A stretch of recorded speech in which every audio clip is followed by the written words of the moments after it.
Hello and welcome again to Christine's Creativity Cabinet.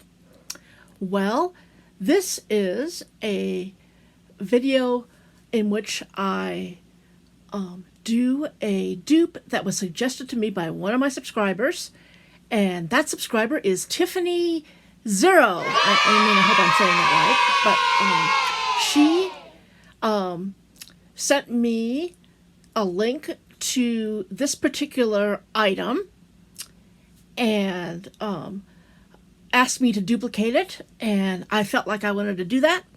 And so, Tiffany, you win a box of goodies. And in fact, you win the box of goodies that I was going to do in my other one, but unfortunately Alt Summoner never did send me her address.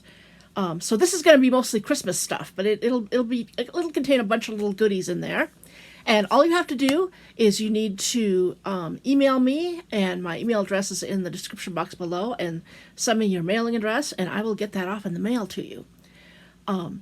So what I'm going to do is I'm going to dupe this wonderful little home sign, and I've done it mostly with Dollar Tree type things and made it for much, much cheaper than what it is listed on the website.